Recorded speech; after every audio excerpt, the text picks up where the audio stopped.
No. Let's just do the YouTube channel now.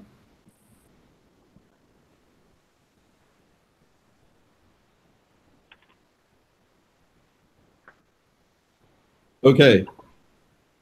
Hello, everyone. How are you doing today? This is Matt Cipriano at Weill Cornell Graduate School. Thank you all for attending our alumni panel webinar today.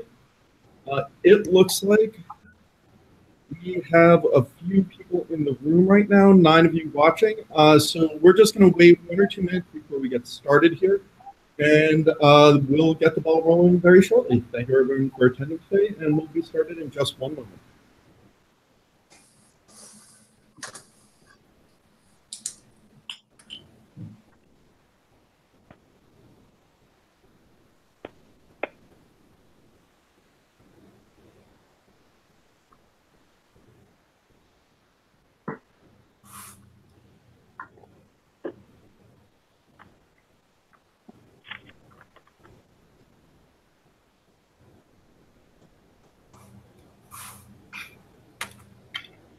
Now's that point where you all get to sit around and awkwardly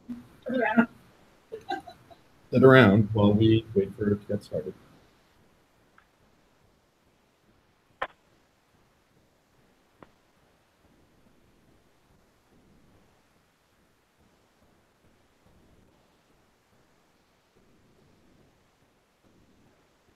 Okay, why don't we get the ball rolling now? I hope all of our panelists are ready. Again, thank you everyone for joining us today. This is our alumni panel webinar. We've got an excellent panel lined up for you. So today we have joining us Emily Bauer, who graduated in 2010 and is with Bristol-Myers Squibb. We've got Faranak Fattahi joining us as well, who is the Sandler Faculty Fellow at UCSF. Michael Kaufmann is here with us as well from PwC. Joel Schrock from Pfizer, class of 14, and Michael, excuse me, is class of 2015. And Dandan from 2014, who's at SolveBio. I'd like to give each of them an opportunity to introduce themselves now, tell you where they are, a bit about what they're doing, as well as their experience and what they did while they were here at Weill Cornell. If you guys would like to start, Emily, why don't you take the lead? Sure. Hi, everybody. My name is Emily Bauer. I graduated from Weill Cornell in 2010, defended my thesis in 2009, which actually sounds like a really long time ago, but feels like just yesterday. So I was I was in the biochemistry and structural biology program, actually working in the lab of Jonathan Goldberg, who's over at Sloan Kettering. And my PhD was on, I used X-ray crystallography looking at intracellular trafficking proteins. I now made a hard pivot to marketing from X-ray crystallography and work at Bristol-Myers Squibb, which is a global biopharmaceutical company that's headquartered in New Jersey. But I actually recently relocated to London. So I've been with the company for about 4.5 years now, all in different marketing roles in the area of oncology. So specifically now, I work in Immuno-Oncology, which is looking at immunotherapies for the treatment of cancer. So I am the Immuno-Oncology marketing lead for the United Kingdom and Ireland, focused on lung cancer and head cancer. So wouldn't necessarily think of a PhD transitioning to marketing. Mostly, historically, folks in marketing roles have had MBAs, but given the complex nature of the work in the biopharma and pharma space, quite a few of us former scientists who made our way over here. So that's a little bit about what I'm doing now. Great. Thank you very much, Emily. Faranak, would you like to go next? Sure. My name is Faranak Fattahi. I was a graduate from Lorenzo Studer's lab at Sloan Kettering. I was with the BCMB program, started at 2011 and graduated last year.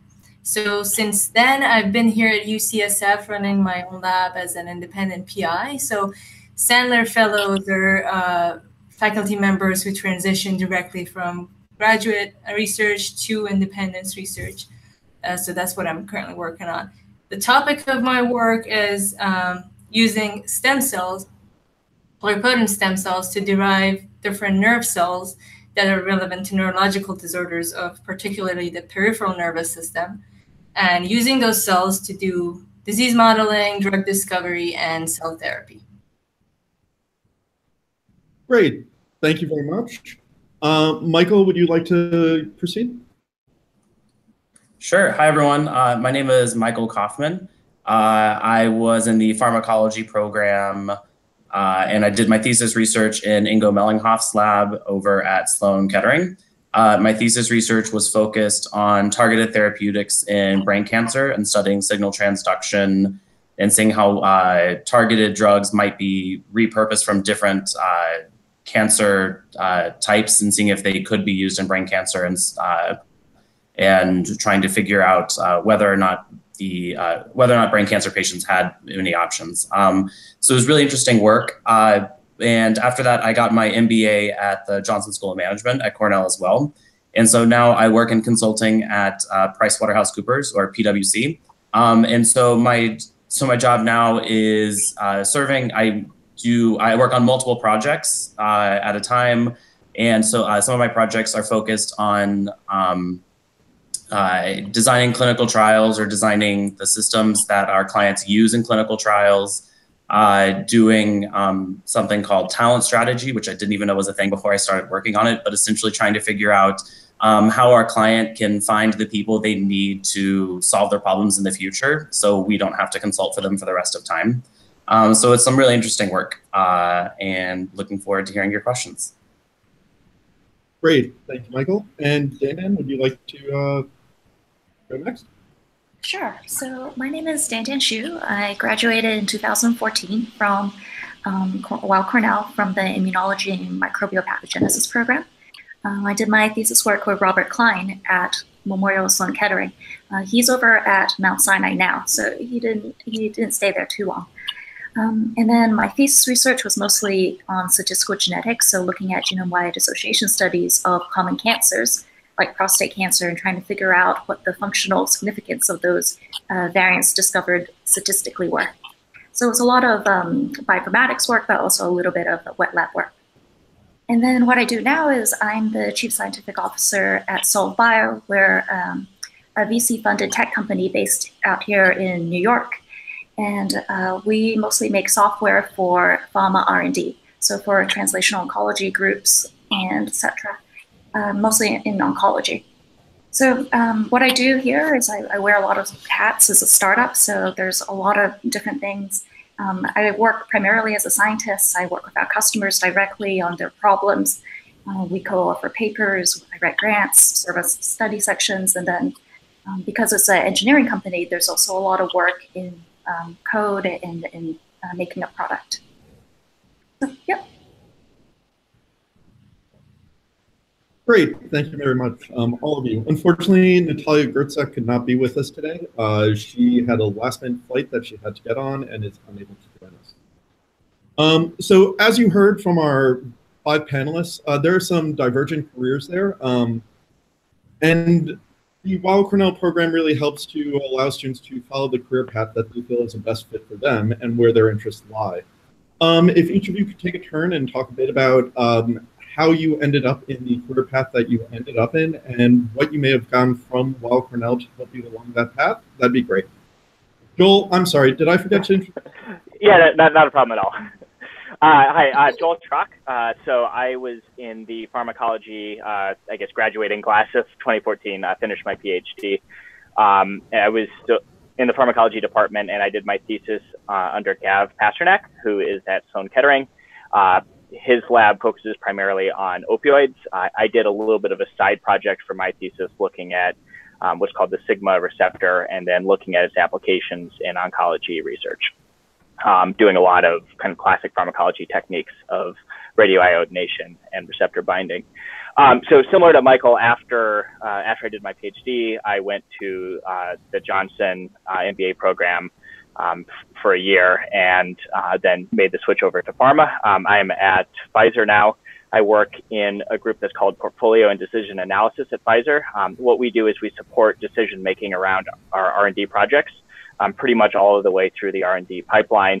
And our group specifically tries to make sure that we have a well-balanced portfolio, that we understand what's in Pfizer's portfolio, and that we drive value by balancing different therapeutic areas. Great, thank you very much, Joel. So now, if you guys could talk about some of the things you got from WCGS that helped you along your career path and helped you decide on the pathways that you took, that would be great. Would anybody like to take a stab at this first? I'll start. Great, thank you, Faranak. Oh, me? Oh, sorry. Thought that was you. Sorry, whoever said that. Emily, was that you? I'm actually like your voice is breaking, so I didn't hear the last few sentences you said. So, am I supposed to go first? Sure, you can go first, Faranak. Sure. So sorry about the confusion. Okay, so yeah, my path is academic, as you can see, and I've always kind of been interested in academia, like right from the start. So I chose to work on stem cells because I always wanted to do regenerative medicine. And there are a good number of labs in the tri-eye community, both at Weill Cornell, but also Sloan Kettering and Rockefeller, that were focused on this area. So I had a large number of choices to choose from in terms of what lab to join. And everybody has been very supportive. Like in general, it's really pretty straightforward to find a good rotation lab and pursue your specific topic of interest, because it's a very broad community. So I was able to find the right lab very efficiently, and I joined Lorenz Studer's lab, which was a great choice, and he helped me a lot through the whole process of my thesis, and then placing me for this specific job, which is a transition directly from graduate school to an independent position. One thing I would really like to highlight about what Weill Cornell especially offers to graduate students is that vibrant community that shares with Sloan Kettering and Rockefeller. And it's really important because you don't really see this in a lot of graduate programs and graduate schools in general. And I was able, because of this, to collaborate with a number of labs, including Joel's former lab, Gav Pasternak's lab. We collaborated on a lot of different things that allowed us to bring together a big set of expertise to really execute a large project that ended up kind of building a foundation for my independent research program. So that was a pretty important contribution of Weill Cornell to what ended up becoming my my independent career. Great, thank you very much, Faranak. Emily, I'm sorry, did I cut you off before? Were you ready to go? Nope. No worries. I'm happy to. Great. Cool. Yeah, so I think, like Faranak, I started my career at Cornell thinking that I wanted to go into academic research, but a few years in, I started to go to the Career Pathways Seminar. I'm not sure it's still called that, but I know Cornell still has it. But frequently would attend those, which was an opportunity for Cornell alumni to come back and talk a little bit about what they're doing with their lives these days, and an opportunity for current graduate students and postdocs to hear about what Cornell alumni are doing and learn about different industries and different types of careers that you wouldn't necessarily have exposure to working long hours in the lab. And so I met quite a few individuals through that who worked in the field of pharmaceutical marketing, pharmaceutical communications, medical communications, and that's something that really appealed to me. The idea of taking really complex scientific topics and distilling them down into a very clear story or communication. So it was something that immediately after, as I was finishing up my PhD, I started to reach out to people within the Cornell network who are already in this field, take them out for a coffee, chat with them on the phone, and everyone, I was surprised. You know, you feel when you're graduating and looking for a role or a job that people aren't going to be willing to help. But I think the network that you build and the friends that you build at Cornell, everyone is willing to help each other out. Everyone has been in your shoes at one time or another. So when I was on the career hunt, my former peers at Cornell were really helpful in kind of helping me navigate. and actually ended up in my first job through my resume being passed in from a former classmate of mine named Natalya. So started in medical communications. There's a big diverse group of agencies that are shaped like an advertising agency, but they really focus in on medical communications. So they hire people rather than copywriters who are sort of the madmen creatives. It's people with PhDs and PharmDs and MDs, because you need them to be able to explain really complex scientific topics to an audience that's also pretty sophisticated, usually medical oncologists or some kind of a clinical specialist. So I did that for a few years before moving into marketing, but can't say enough good things about the exposure I got at Cornell to lots of different types of jobs. You go into academic research thinking that that's what you're going to do, and learned along the way that there were many different ways you can sort of apply the analytical thinking. But the exposure through the career pathways seminar and through just kind of constant interaction with former classmates and peers and helping navigate was completely valuable. And I still tap into them and call on them for advice to this day. Awesome, thank you very much. The career pathways are now called the Alumni Career Talks, and we have them once a month where we're bringing back alumni to talk to our current students about where they are and how they got there. Someone else who would like to go next? Sure. Great, yeah, so to me, the biggest thing I took away from the PhD were the critical thinking skills and the problem solving. You know, in the PhD setting, you're doing that in a laboratory, you're doing that, you know, hands-on, pipetting, you know, working with cells, you're trying to solve a problem, but it's really a skill set that is applicable, I think, for all of the alumni on this panel, whether or not we're still working with the science or whether we're working around the science, or, you know, we don't have anyone on the panel who's not directly related to science, but even if you're not doing anything science related, you're still doing, you know, problem solving and still using that critical thinking. So one of the things I really took away was, you know, from day one, sitting in a course with a professor saying, okay, here is what someone put in a paper. Do you believe this? What would it take for you to believe this? What would you do to solve this problem? And to me, that was the biggest thing that came out of the PhD. Obviously, there's a lot of biology that you learn in the process as well. And I think the second piece is it's an awesome place where everyone has a real passion for the science. And so, you know, whether it's at a happy hour, whether it's at a student committee party, the topics always come back to the science, always come back to the biology, and everyone is just really interested in the actual subject matter that they're working with. And then I think the third piece is around just having that opportunity to really figure out what you enjoy doing. You know, there were things in the grad school process that I really loved doing. There were pieces that I didn't. You know, I found out that when it came to doing laboratory work, there were machines that I did not enjoy fixing, but I also found out that I loved doing the data analysis piece. I loved having a good set of data that came out of experiments, and I could sit there all day and try to make sense of it. And that really helped determine where I decided to take my career. So I think just that third piece is having that opportunity to really think through what you enjoy and what brings you joy in your work life. Great, thanks so much. I'll actually piggyback on that, because I think what Joel said was right, that the way I ended up on my career path was I picked the things I liked most about my PhD, which in my case were, a lot like Joel said, like, you know, the data analysis and like actually combing through data.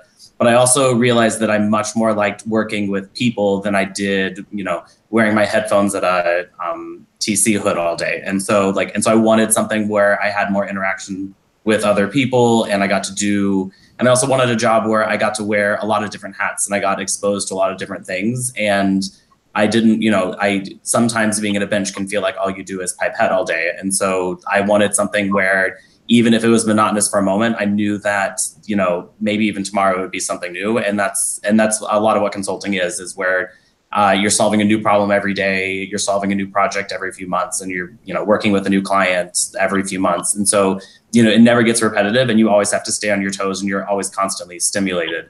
And that was the part that I always liked that part in your PhD, where you never know where a project is going to take you, and suddenly you're going to find out that this one random gene is important, and you're going to have to go learn everything you can about that to figure out why it is applicable to the work you've been doing. And that's the sort of thing that happens in my job that I really love doing. Awesome. Thank you, Michael. Dandan, would you like to take a stab? Sure. So I thought Weill Cornell was a fantastic experience, and that it really prepared me very well for anything I do in the future. And there are a couple things in particular that stood out. So one is we learned very, very good communication skills in grad school, and that's because you're always presenting in front of either your lab meeting or in front of the department, or there's just so many opportunities for you to talk to people about your research and also convince them that your data is good, and like your hypotheses are right. And those are skills that a lot of people don't really get in most real-world jobs. And so we have to present very well written also our work. Like our qualifying exams is a very, very rigorous process. And I almost failed mine in the second year. But this year at my current company, we just got a $1.5 million grant from the NIH. And I don't think that would have been possible without having almost failed, because the process is so hard at Weill Cornell. So you learn a lot of communication skills, and those are really useful later in your career. The other thing is, been alluded to earlier too, is the New York City ecosystem is really interesting, and it's a great place to have, a lot of different career paths. Like out of my classmates, some went into investment banking, private equity, patent law, medical writing, startups. You have access to so much here in the city, and it's a very, very good place to be at the start of your career. Great, thank you very much. I'm actually going to put Joel and Michael a little on the spot here. Both Joel and Michael had the opportunity to go through both the WCGS program as well as get their MBAs from the Cornell Johnson Business School. Can you talk a little bit about your choice and how that also helped you in your current careers? Do you want to go first, Joel? Sure. Yeah, so one of the real advantages of Weill Cornell, I found, was an openness to people who are having conversations about doing different things with their PhD, and so to that extent, Cornell has a one-year program, an MBA program in Ithaca, and Weill Cornell actually every year has people who go from the graduate program here in New York City up to Ithaca for 1 year, and there's a scholarship available for that opportunity. And so it's a real opportunity to round out the skill set. Coming from a science background and then adding in the business skill set are necessary, for certain roles outside. So it's a great springboard. But again, I think that the big thing is having people at Weill Cornell who are encouraging of that career path and are willing to help you out as you go forward. Yeah, I know that throughout my anytime I had a rough moment during my PhD, I would always try to have a conversation with my PI and game out why I felt the way I did, and try to figure out what steps I could take and what the future looked like for me. And I think that was one of those things that I realized that during my PhD, I was tracking more towards looking at the business side of science rather than the research side. And so the conversations I had with him were super useful, because then he shaped my project so that it was more relevant in that aspect. And so I could already start tracking my career in that way, so that it made sense to, when I graduated, it made sense to go get my MBA. And so I could totally transition to that side and be very comfortable there and succeed. And so I think that's one of those things I think to really take away, is that you need to have conversations with even if not your PI, other people who you consider mentors. You can email any of us, people who have gone on the path before you. And these are the people who will be super useful in helping you figure out what you want to do and how you can get there. Great, thank you. One other thing to take note of is that the PhD MBA program is now available both in Johnson School as well as in Cornell Tech. So after completing your degree at Weill Cornell Graduate School, you have the opportunity to either Cornell Tech or the Johnson to get that MBA. And along those lines, we do have a question from Tanya. What makes someone competitive enough to be considered for the PhD MBA dual degree program? If you could answer that, guys, that'd be great. I might be breaking up a little. Just let me know if I am. Yeah, I'm happy to jump in on that quickly. So it's really twofold. I think there's an element of being really committed to being involved on the Weill Cornell side. So showing some initiative to do things outside of just being in the laboratory.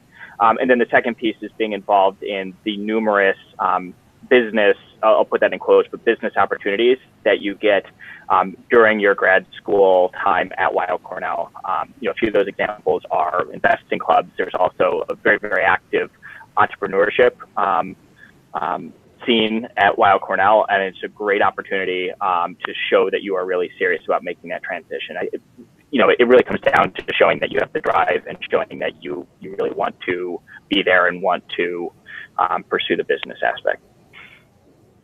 I think the only other words I would add is that you just need to be able to demonstrate an interest and why that program makes sense for you in the path that you want to take. I think if you go in and you could have a stellar academic resume with Nature and Cell papers all over it, but if you can't explain why the MBA is a good step for you and why you think it's necessary for your career progression, you wouldn't be as competitive as someone who can actually tell that story and why that's the step that they need to take. Great. And while we were asking questions to Joel and Michael, Adam asks, do you think that the cancer-heavy focus in the pharmacology program could cause issues pigeonholing a person if they eventually attempted to get out of the cancer field? While the question was, of course, specifically targeted to Joel and Michael, if anyone wants to chime in with answers as well, please feel free.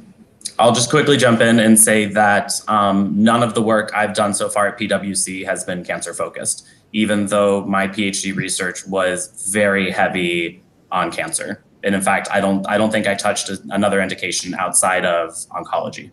So no, I don't think it's a barrier whatsoever, because really what you're learning in a PhD are your critical thinking skills and how to break a problem down and how to communicate. And that's much more important than any content knowledge you get along the way.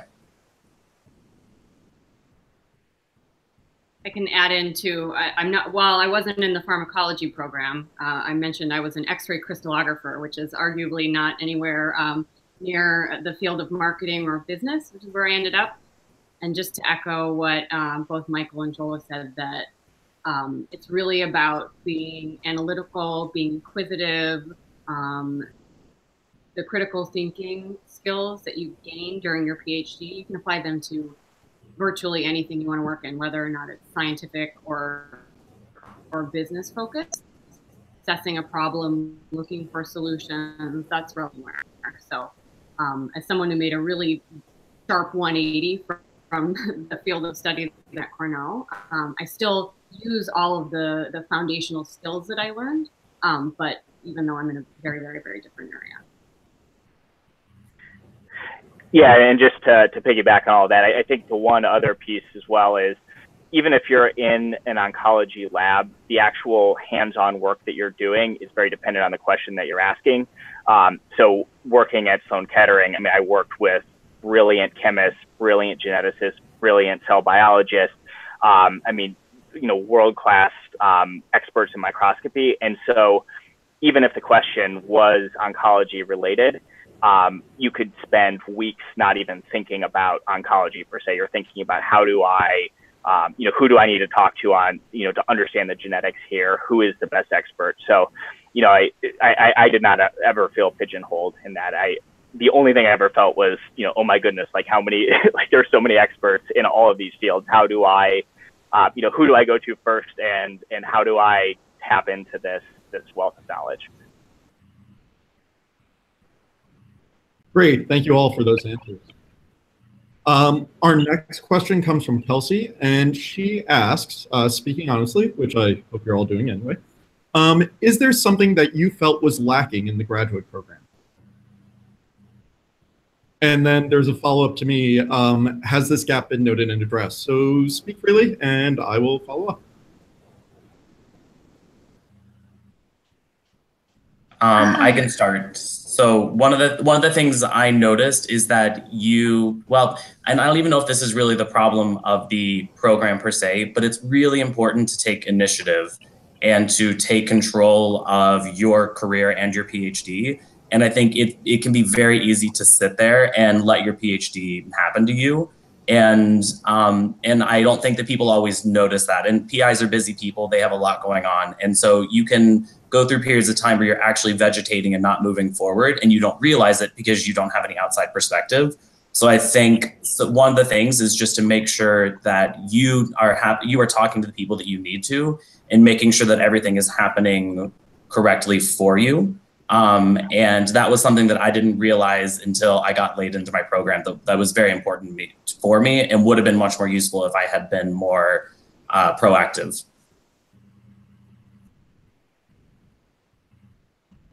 I can go ahead, Emily. That I think has actually been corrected in listening to all of these guys who graduated much more recently than I did.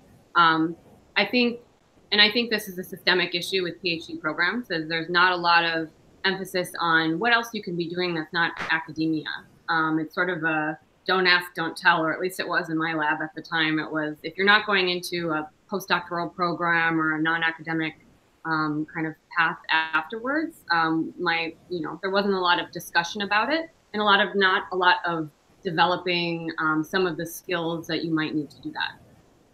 Of course, being proactive and kind of taking control of your development and making sure that you're seeking out those opportunities is important, but it is also nice if the environment that you're in is supporting that, and there's a culture where it's encouraged and fed to seek other opportunities, make sure you're exploring every angle to find the career path that's really going to fit and suit what you want to do.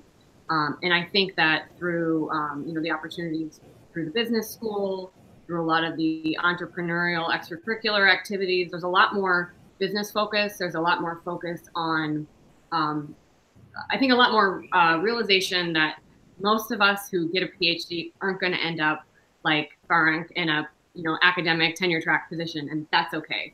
And there are lots of other career opportunities out there. So I think that Cornell has they were early in bringing in the sort of career pathways talk and bringing in some of these outside, they were called once upon a time alternative careers, but really we're the majority. So we should be called just non-academic careers. But I think they've moved with the times and really made it part of the curriculum and part of just sort of what's expected of every student. Joel, I saw you nodding, so probably have more to add there, given your experience and more recent matriculation.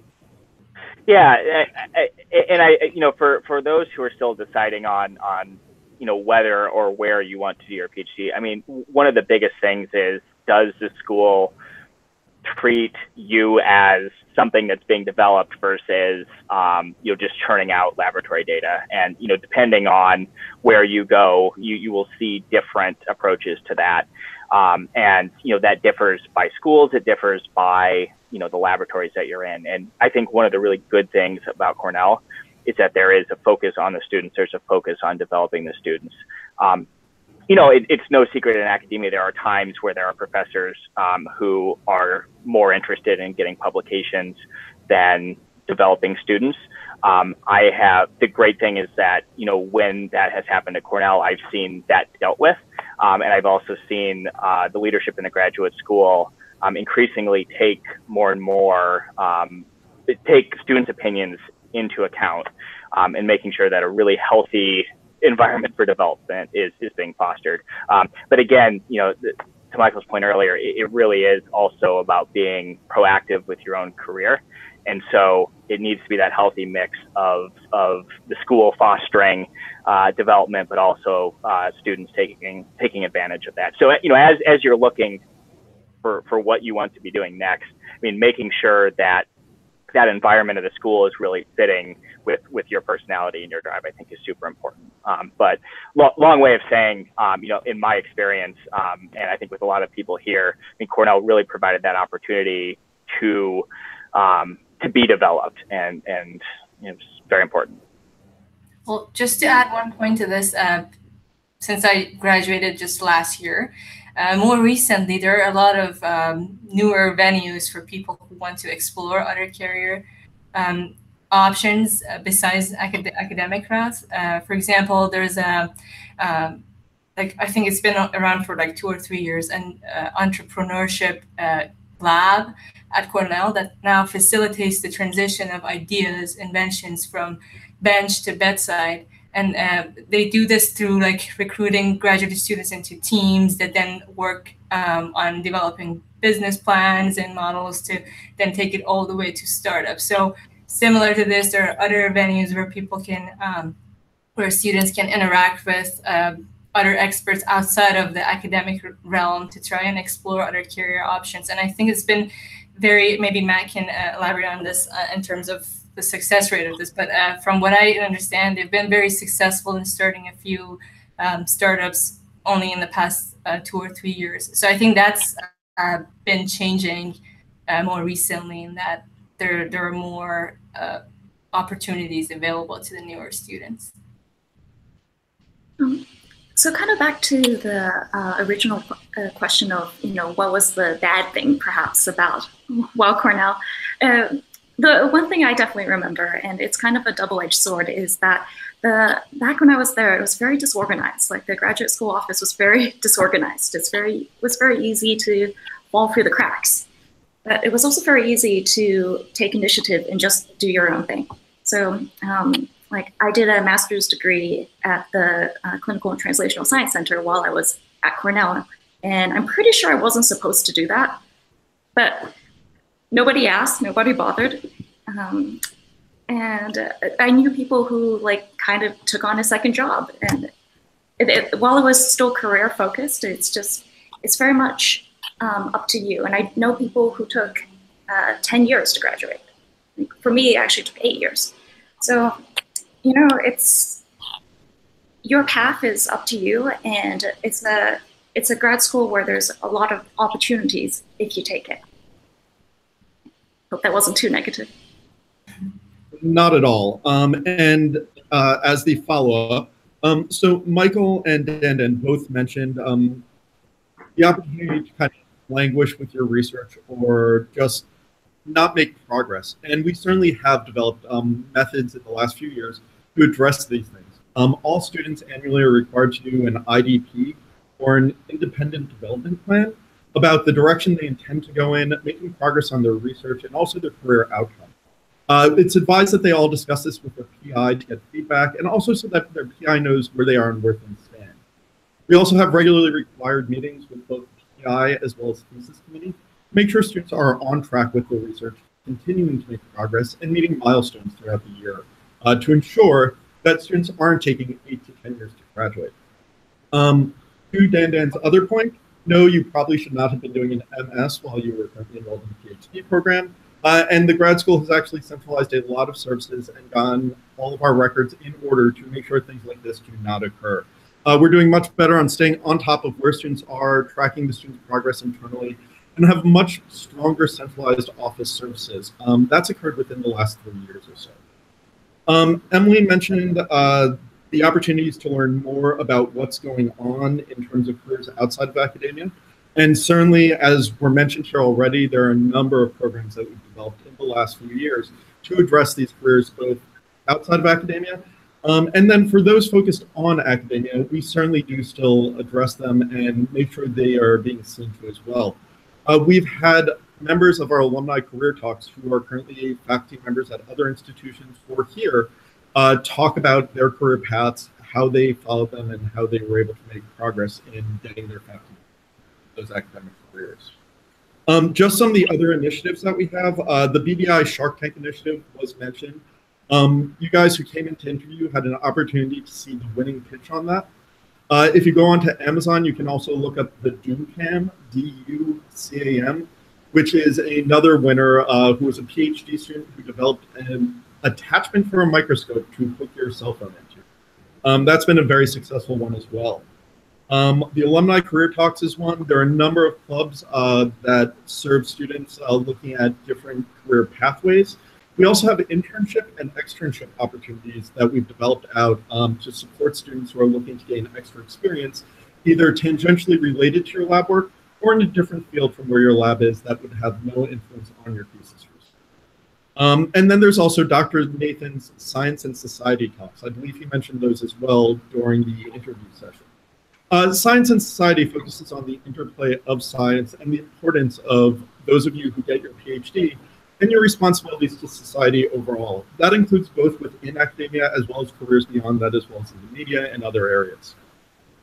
I think that addresses what everyone mentioned, so I think I did my part there as well. Our next question comes from Elizabeth. She asks, what seminars, classes, etc. are available at Weill Cornell should students take advantage of if they want to keep their career options open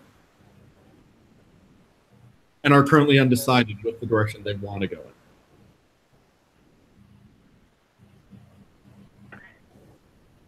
I'm happy to jump in there. So a lot of the entrepreneurship, and Matt, you'll have to maybe correct me on the exact titles, but some of the entrepreneurship classes or entrepreneurship initiatives are now being offered in a classroom setting. I'm not sure how much are for credit and how much are extracurricular. I think those are really important. Otherwise, I mean, it really is about just trying to figure out what the gaps are and filling those. And some of that happens in the classroom and some of it happens outside of the classroom. There are any number of classes. I mean, some that I took that were not directly related to what I was working at all on. I mean, just in like a genetics or something like that. It's just a really useful thing to come out of a PhD with a well-rounded background in science. I didn't need to take a genetics class in pharmacology. I didn't need to use it in my PhD, but I'm glad I had some of that background, after the fact. And then I think more broadly, it's doing things, participating in clubs outside of your thesis area to understand what other people are working on. So I mean, whether that's the purely academic or purely extracurricular, such as like softball, right? You get to network, you get to know what people are doing, you get to create an alumni network of people who aren't in your same year. And so what people who are graduating 3, 4, 5 years ahead of you are going out and doing. As a first-year grad student playing softball with the 5th and 6th years who are graduating, like it was great because I knew what people did with their PhD. And we had conversations in the outfield when they stuck me in right field and no balls were coming to me. You could have a career conversation out there. So it's opportunities like that. It's really just trying to be involved in the grad school and really trying to think outside of the box and figure out how you can build that best network and know what people are doing. Joel, I think that's a great answer. We have a number of professional development clubs, such as our Science and Policy Club and our Biotech Club, which I think are kind of the obvious directions to go in when considering and looking at career opportunity. But taking advantage of your fellow students, especially the senior students, getting to know them and getting to know the direction they're going in is another very useful tool available to all of you once you are in graduate school. Our next question is from Tanya. What was your favorite thing about Weill Cornell's programs that you felt was maybe missing from other schools, based on interactions with friends in other programs, etc.? I would say it was the multi-institutional collaborative environment. You don't see that everywhere. There are schools that are, big and, there are like multiple departments within that same institute that you can interact with. But at Weill Cornell, you had the opportunity to interact with Rockefeller. And it actually becomes important, kind of following up on the last question. You can even like take courses at Rockefeller or at Sloan Kettering if you want to venture out of what you work on. Even if you're looking to subspecialize in a specific scientific topic within academic topics, you can look at other courses that are being offered in other areas, and you can collaborate with other labs across all these institutes. So I think that was pretty unique about Weill Cornell. Kind of on, like, not on the professional side at all, but when I was deciding between the grad schools to attend, Cornell was super obvious because the students seemed happy. It's like some of the other schools I went to and interviewed at, the grad students were pretty clearly depressed. And that wasn't true at all at Cornell. And I've made, besides, you know, the professional networks, but also some of my best friends are from school. You meet, you get very, very close with your classmates, especially your first year classmates. And like, we just had a 10-year reunion out in LA a few weeks ago. So that was very important for that sort of work-life balance. I just want to piggyback. Oh, sorry. I just want to say Dandan totally stole my answer. My favorite thing about Weill were the people. My current roommate is actually someone from the PhD program. Last night I had dinner with another person from the PhD program, and all three of us work in different companies, all have work schedules, and we still hang out together. So the young, dynamic, smart, and social students that Weill attracts are one of the best things about the program. And I think I kept in touch with some of the other people I interviewed with, and I don't think they had nearly as much fun on their PhD as I did. Completely, wholeheartedly agree with you both. I actually was enrolled at MIT for graduate school, and went out early, went to start my summer research, and just had a feeling that people weren't really happy to be there. My personal experience, that's not to say it would be everyone else's, but I just had that sort of gut, this isn't going to be right for me. So immediately worked my way over to Cornell because when I had interviewed and knew people that were there, they just loved it. They loved being in the tri-institutional environment. Just to echo what these guys said, there's a really tight social network there. People are really inclusive. I met people from all around the world who worked in the labs at Cornell and Sloan Kettering, where I had done my PhD work. And again, I graduated many years ago, coming up on 10 years ago. And to this day, I still am travel buddies with a couple of the women that I did my PhD with at Cornell. So it's for sure the people, and not just the students. Still keep in touch with faculty from there. Do notes back and forth on Facebook just to check in on how people are doing. It's a really lovely environment. And New York, the fact that it's right in the middle of New York City doesn't hurt either. Yeah, absolutely. I mean, just would like to echo what everyone else said. It was, you know, when I was deciding between schools, it came down to the fact that when I was with this group for recruitment, we had an amazing time, kept up the conversation offline. And I mean, it just, you know, it was everything I expected. We hit the ground running, you know, from day one. And, you know, my best friends are from the PhD. You know, it's a significant chunk of your life, and you have to enjoy it, and you have to have fun, and you have to be around people who can understand their grad school experience in context of, you know, what they want to accomplish in life. And I felt like the best thing was that Cornell students were really, really grounded, willing to help each other out, but just really, you know, wanting to make the best and have the most fun also during the grad school experience. Great, thank you, everyone. Stephanie asked a question: does Weill Cornell offer opportunities that prepare students on the academic track for teaching and profession? Well, I can maybe talk a little bit about that. So teaching-wise, because Cornell doesn't have an undergraduate program, like Weill Cornell doesn't have an undergraduate program in New York, there aren't a ton of teaching opportunities, but you could become a TA as a second year or third year student to help out with some of the graduate courses. And that was great. So if you want to explore teaching, that's definitely an opportunity. With regard to research preps for academia, there are definitely a lot of labs that produce a lot of PIs. So like doing a direct PI position after PhD is somewhat rare because there aren't that many positions available, but there are a lot of postdoctoral fellows that come out of Weill Cornell graduate programs and end up in the best labs across the country. A lot of, you know,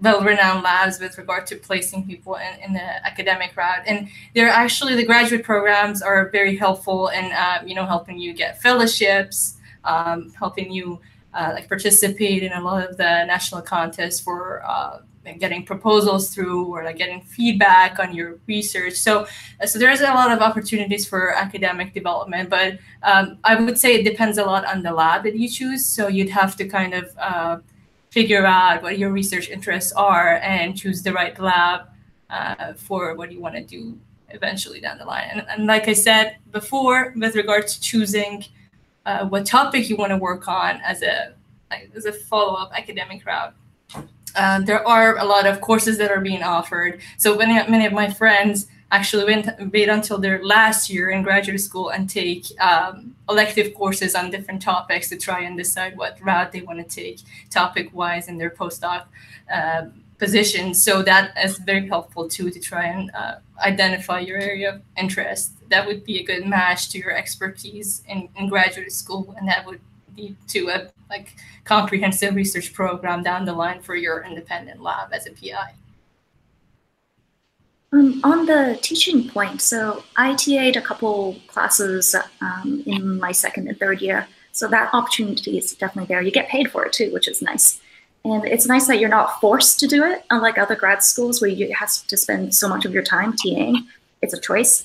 And if you want to TA or teach other classes, I knew several people that were doing adjunct teaching at Marymount and also City College, so some of the local colleges in the area.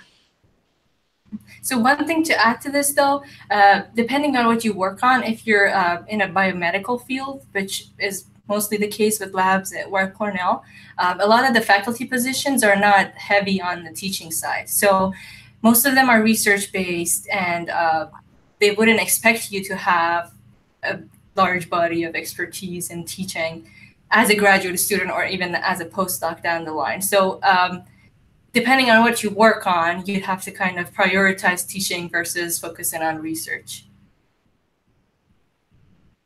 Great, thank you for those answers. It looks like that takes care of the questions from the students. So I have one more question for you guys as we wrap up here. We can just go down the line. What one piece of advice do you wish that you had, or would you give to our accepted students today to help them make their decision about where to attend?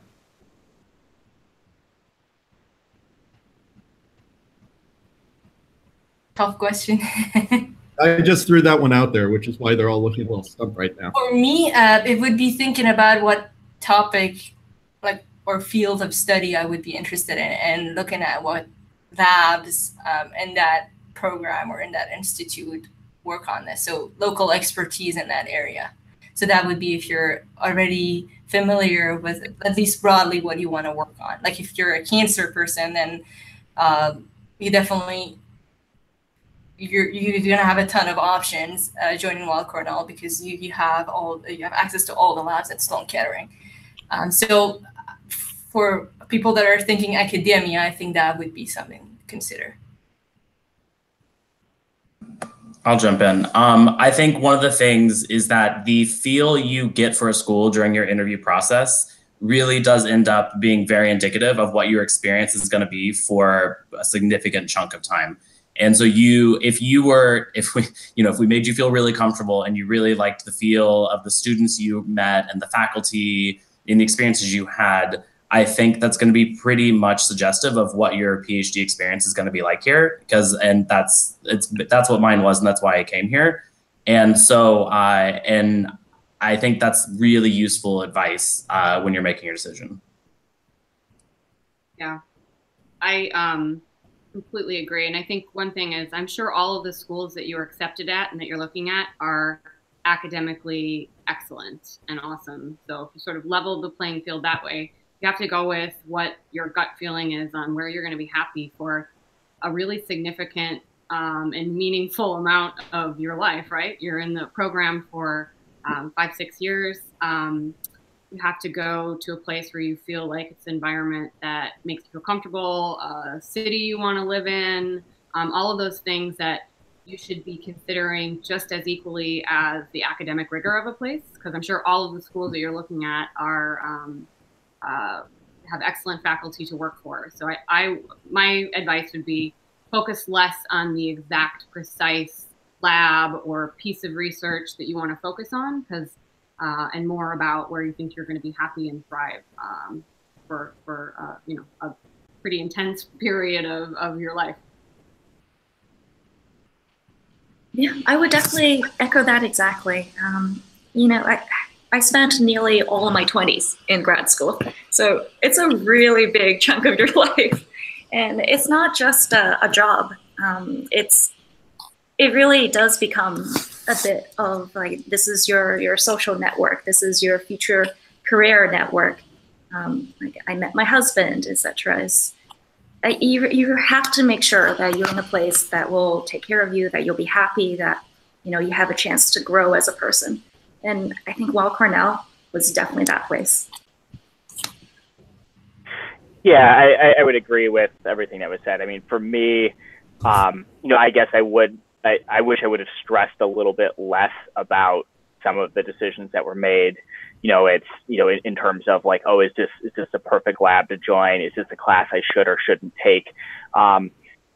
With the benefit of hindsight, a lot of the lessons learned and a lot of the interactions, could have come any number of ways through the grad school process. The important thing was that I was there and challenging myself and surrounding myself with good people and asking the right questions. It was, I guess I would have trusted myself a little bit more at the beginning. A few less late nights up going through the different faculty and saying, oh, is this really the lab that I want to rotate in next? And just kind of gone with my gut a little bit more. My gut said I should go to Cornell and love the experience. And I guess I should have just like trusted it through the whole process. Great, thank you, everyone. That's some great advice there. And if you guys didn't like that advice, there's always the advice that our GSEC president, Katie, gave you guys during the interviews. Flip a coin, and if you don't like the outcome, you know what that means. I'd like to thank all of our panelists today. You guys did a great job, and I'd also like to thank all of our attendees for attending and sitting through and asking some great questions. For our applicants and our matriculating students who are present today, if you have any further question for our alumni or for the graduate school itself, of course, please feel free to email me, and I will get directly in touch with the alumni and get you answers back. Thank you all so much, and have a good afternoon. Thank you, everyone. Bye. Thanks, guys.